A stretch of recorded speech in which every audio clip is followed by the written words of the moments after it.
Company मामलों के मंत्रालय ने 300 ऐसी कंपनियों पर छापेमारी की है जिनमें कई चीनी नागरिक निदेशक बोर्ड में शामिल हैं। ये छापे दिल्ली, हैदराबाद और बेंगलोर कंपनियों के दफ्तरों में मारे गए हैं।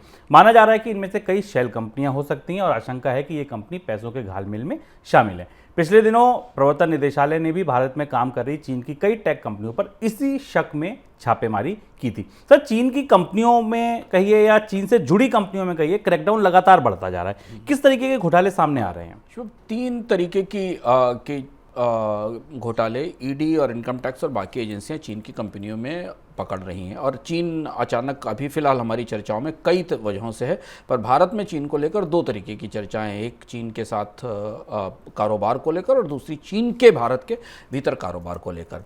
ये जो छापेमारी हुई है, इसमें भारत में चीन की कंपनियों ने अपनी शेल कंपनियां या दिखावे के लिए कंपनियां बनाई और उसमें बहुत छोटे छोटे कर्मचारियों को डायरेक्टर बना दिया, जो जिनका कोई भूमिका नहीं है, जिनकी कोई पृष्ठभूमि नहीं है। और ये माना जा रहा है कि वो डायरेक्टर दरअसल चीन के लोगों के लिए काम कर रहे थे इन कंपनियों में। ऐसा हमने सबसे पहले देखा था भारत की मोबाइल बेचने वाली प्रमुख कंपनियों में, जहां छापेमारी हुई थी। उसके बाद जब चीन के लोन ऐप के घोटाले सामने आए और हमने अभी रिजर्व पे, पेटीएम जैसी कंपनियों की यहाँ भी इस मामले में छापेमारी देखी, तब भी ये समझ में आया। और अब ये बात उन कंपनियों के भीतर तक पहुँच गई है, उनके संचालन तक।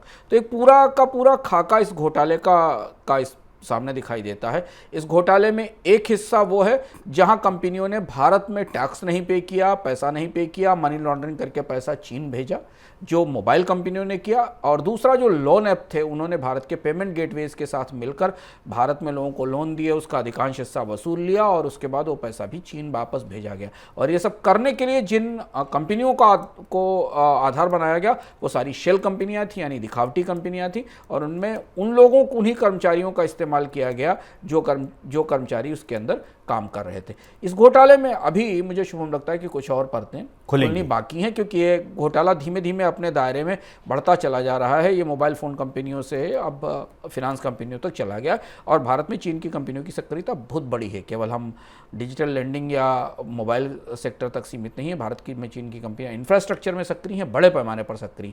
और अगर ये मनी लॉन्ड्रिंग हमें इन कंपनियों में दिखाई दे रही है, तो कोई शक नहीं कि बाकी कंपनियों पर भी आने वाले समय में जांच शुरू हो। जो इंफ्रास्ट्रक्चर में जो उनका बेस तो और बड़ा है, जो इंफ्रास्ट्रक्चर में काम कर रही हैं, जो पुल सड़कें बना रही हैं, जो भारत में इंजीनियरिंग उत्पाद बना रही हैं, वो कंपनियां भी भारत में सक्रिय हैं।